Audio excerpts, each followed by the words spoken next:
Hello students, good afternoon. First unit को ये हम आगे बढ़ा रहे हैं। नेक्स्ट अब मॉलिक्यूल के बारे में डिस्कस कर रहे थे। मॉलिक्यूल्स क्या होता है? The smallest particle of an element or compound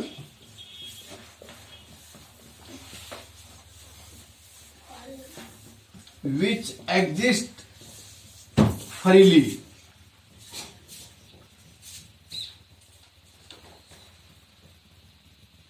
किसी भी एलिमेंट या कंपाउंड का वह छोटे छोटा कण जो स्वतंत्र रूप से रह सके मॉलिक्यूल कहलाता है। मॉलिक्यूल दो प्रकार के होते हैं।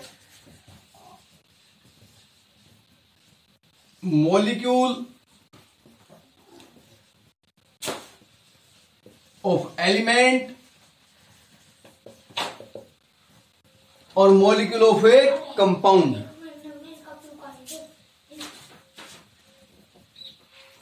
मॉलिक्यूल ऑफ एलिमेंट और molecule of a compound.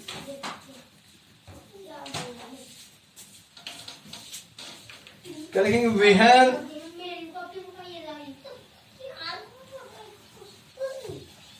Atoms of same element.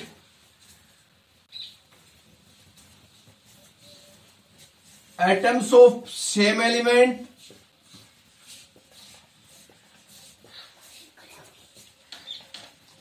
combine, then it is called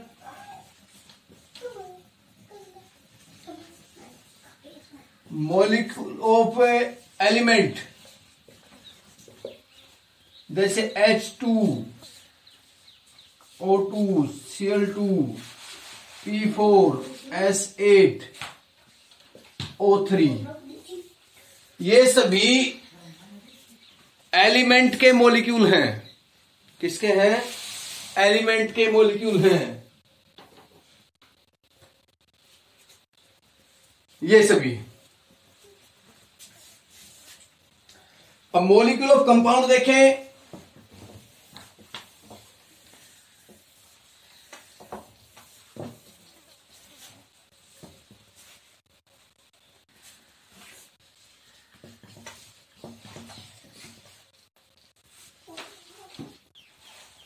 Molecule of compound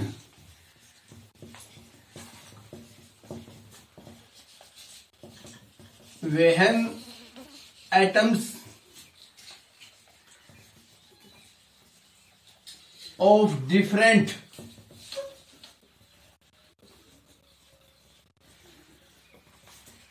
element combine, then it is called molecule of compound। तो अलग अलग एलिमेंट के एटम कंबाइन होते हैं तो molecule of compound कहलाता है।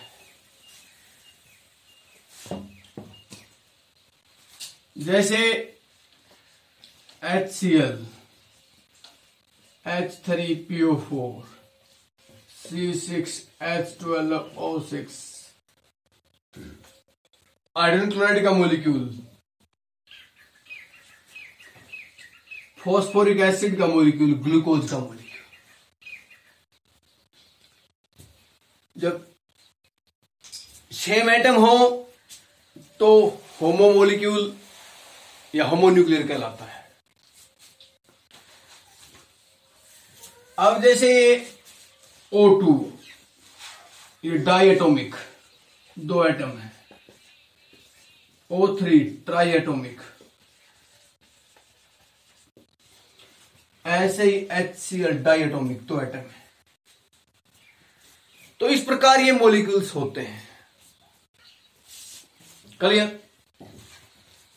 Molecule के बाद ये कुछ पोर्शन आपको फिजिक्स में भी देखने को मिलेगा, केमिस्ट्री में भी है, यहां भी बता देते हैं, फिजिक्स में भी आपको बता दिया जाएगा, तो वहां से क्लियर हो जाएगा आपका physical quantities.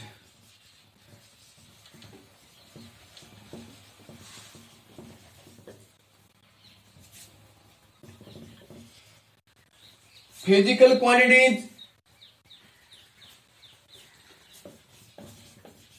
all such quantities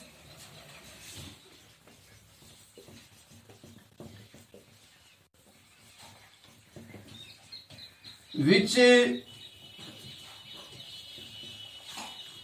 come in our scientific life,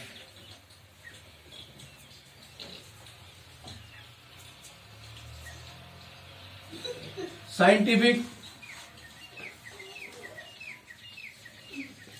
study, come across during our scientific study। जो हम वैज्ञानिक अध्ययन करते हैं उसके दौरान जो हमारे क्वांटिटी काम आती हैं वो क्वांटिटीज क्या कहलाती है? Physical quantities. क्या कहलाती हैं? Physical quantities. एक फिजिकल क्वांटिटीज के दो पार्ट होते हैं, two part.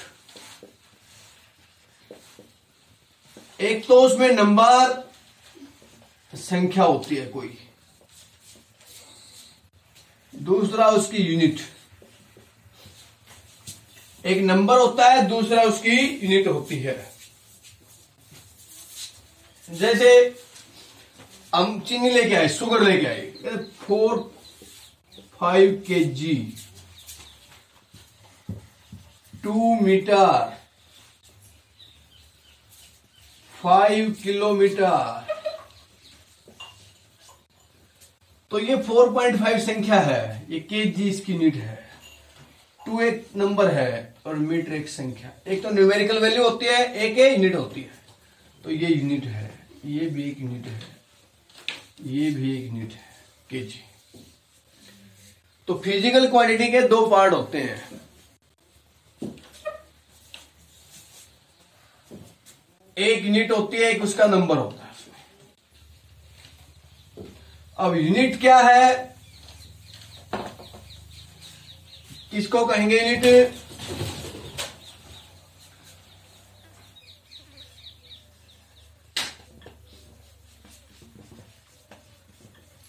The standard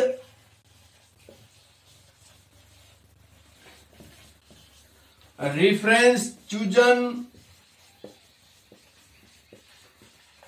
to measure any physical quantity।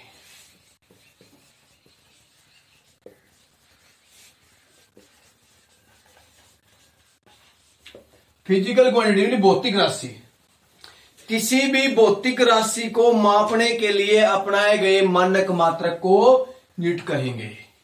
एक बार देखें इसको, the standard reference chosen to measure any physical quantity. किसी भी भौतिक राशि को मापने के लिए अपनाए गए मानक मात्रक को यूनिट कहा जाता है। फॉर एग्जाम्पल मान लीजिए लेंथ ही है, लंबाई है। अब पहले कोई कदम से मापता था, कोई हाथ से, बालिश से ऐसे मापता था, कोई हैंड से ऐसे मापता था, तो अलग अलग लंबाई होती है अलग अलग व्यक्तियों की, तो एक समान माप नहीं आता था। तो साइंटिस्ट ने एक निश्चित मान लेने के लिए फिक्स वैल्यूज कर दी, फिक्स यूनिट बना दी, स्टैंडर्ड रेफरेंस बना दिए, ऐसे मानक मात्रक बना दिए जो सबके लिए एक हों, सबके लिए बराबर हों, सर्वमान्य हों। वो यूनिट कहलाई। क्या कहलाई? Unit.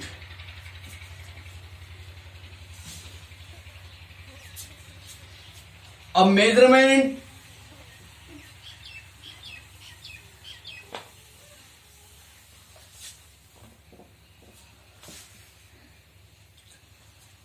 Measurement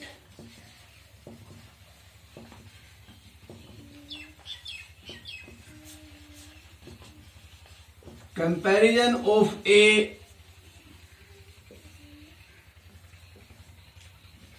unknown quantity to a known quantity.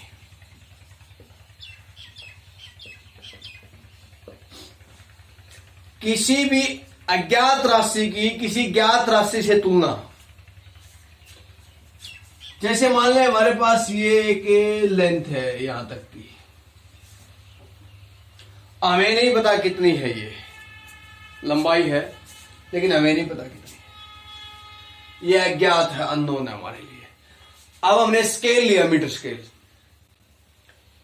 उससे इसको माप लिया कि भाई ये कितना है। तो मीटर स्केल हमारे पास क्या है कि ज्ञात राशि, उसे तुलना कर दी। या मान लीजिए ये शुगर है हमारे पास, इतनी अननोन है, हमें नहीं पता कितनी है। अब हमने वेट लिए, बाट लिए, उसको एक तरफ रख के उसकी तुलना कर दी वेट के साथ।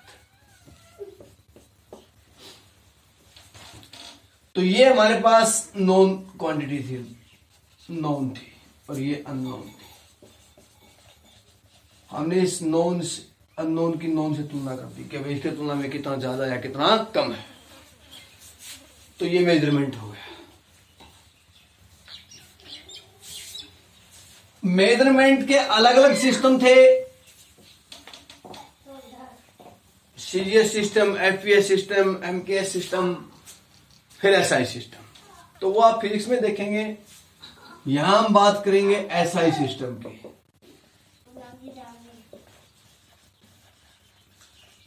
Standard international system.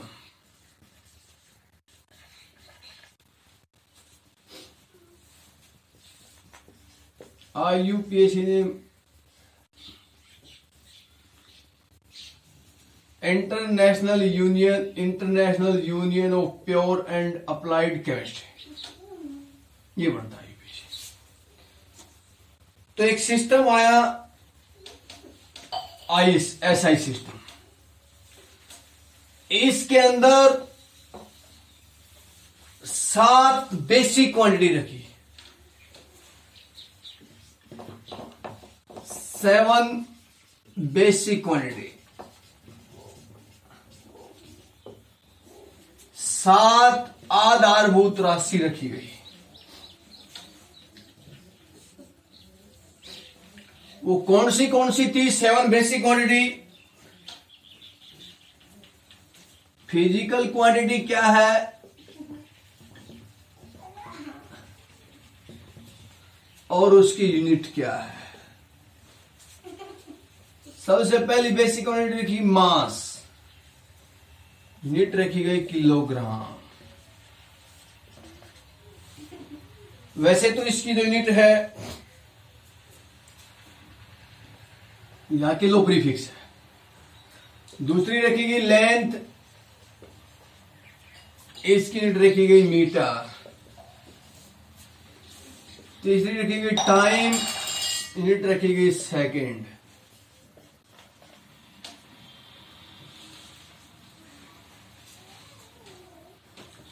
Temperature,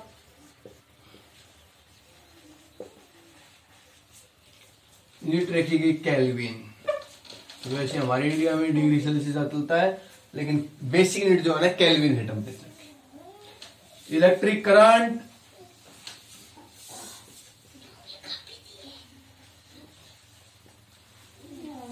unit रखी गई एम्पियर।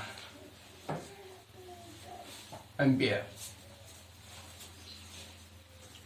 1 2 3 4 5 6। अमाउंट ऑफ सब्सटेंस,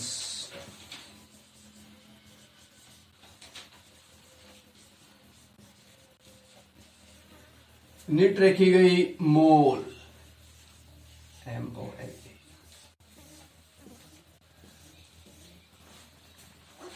और नंबर 7 लुमिनियस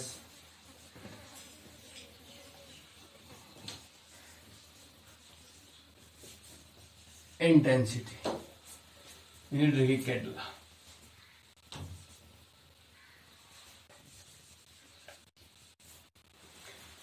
ये बेटा 7 बेसिक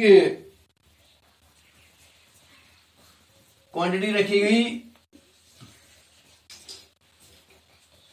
ये बेसिक क्वांटिटी है। बेसिक क्वांटिटी को क्यों बोला गया है? क्योंकि बाकी जितनी क्वांटिटी वो इनसे बढ़ जाती है, तो इसलिए 7 बेसिक क्वांटिटी थी, आधारभूत मेन क्वांटिटी। अब जैसे वॉल्यूम, वॉल्यूम भी एक क्वांटिटी है। वॉल्यूम क्या होता है? एरिया, एरिया भी क्वांटिटी है। Length into length area, length into length into length, L cube L square. ये वॉल्यूम हो गया, ये एरिया हो गया, बन गई। Pressure, force by area, force mass into acceleration. तो मतलब ये सभी के सभी जितनी भी अगर क्वांटिटी है वो सारे के सारी क्वांटिटी इन 7 क्वांटिटी से बन जाती है। इनके सिंबल रखे गए केजी, एम, एस, के, ए, एम, ओ, एल और सी, डी। ये इनके सिंबल है।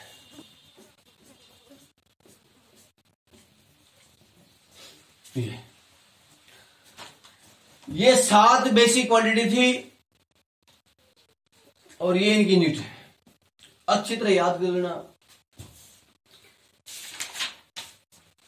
इसके साथ साथ बेसिक क्वांटिटी के साथ साथ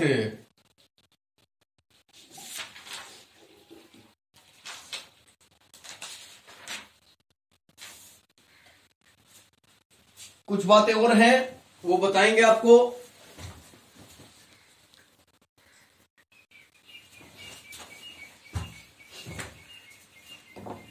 सब क्या पापा? पापा ने पर किया है, गीत में आवाज आएगी।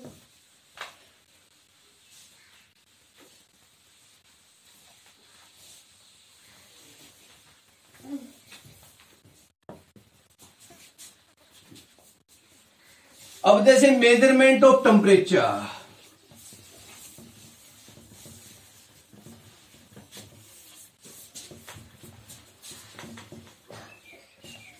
टेम्परेचर को मापने के 3 स्केल हैं, 3 scale, degree Celsius, degree Fahrenheit और केल्विन।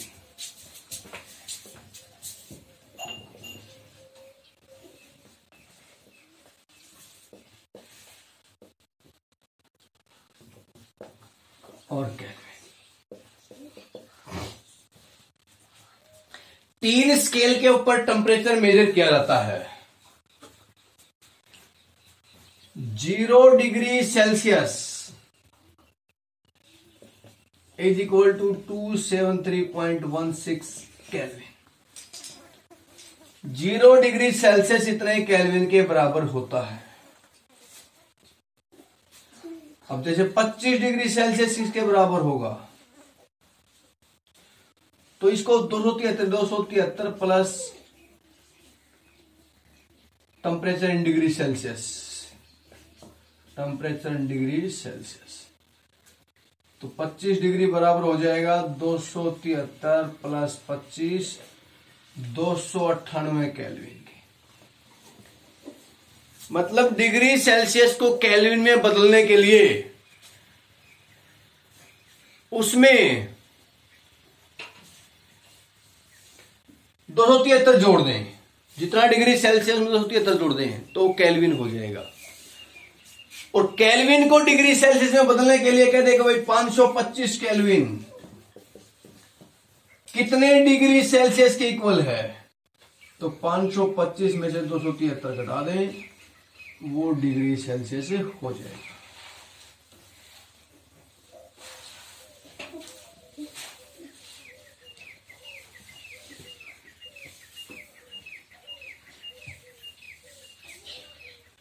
ये डिग्री सेल्सियस हो गया।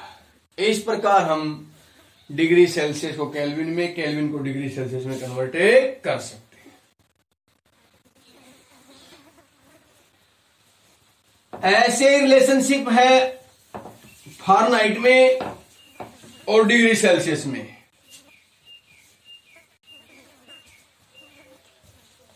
Degree Celsius 5/9 -32। ये डिग्री सेल्सियस का जो टेम्परेचर है वो 9/5 इंटू डिग्री फ़ारेनहाइट -32। ये रिलेशनशिप होता है डिग्री सेल्सियस और फ़ारेनहाइट में। या फिर इसको कन्वर्ट कर दें फ़ारेनहाइट में, तो 9/5 इंटू डिग्री सेल्सियस प्लस 30। ये रिलेशनशिप इसके अंदर है, ये ध्यान रखें। ये फ़ारेनहाइट में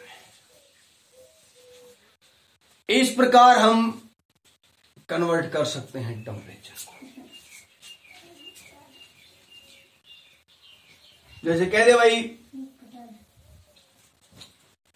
37 डिग्री सेल्सियस को फ़ारेनहाइट में करो, तो डिग्री फ़ारेनहाइट क्या होता है 9/5 इंटू डिग्री सेल्सियस प्लस 32। तो temperature Fahrenheit 9/5 into degree Celsius कितना है 37 गुणा में 37 प्लस 32। इसको आप कैलकुलेशन करोगे तो ये 98.6 लगभग इतना फ़ारेनहाइट ये आता है। Normal body temperature 37 degree Celsius कहा जाता है, या फिर 98.6 फ़ारेनहाइट। ये बोलते हैं ना 100 टेम्परेचर चला गया था, बुखार 103, वो डिग्री सेल्सियस नहीं होता है। 103 डिग्री सेल्सियस पे तो बॉडी जल जाएगी, वो होता है फ़ारेनहाइट। 103 फ़ारेनहाइट, 100 फ़ारेनहाइट, ये होता है, वो डिग्री सेल्सियस नहीं होता है। क्लियर? तो ये बेटा इसी प्रकार आपकी बुक में कुछ टेबल हैं लेंथ की, मिली, डेसी, सेंटी, ये यूनिट का कन्वर्जन है, इनको देख लेना कि भाई डेसी, मिली, सेंटी,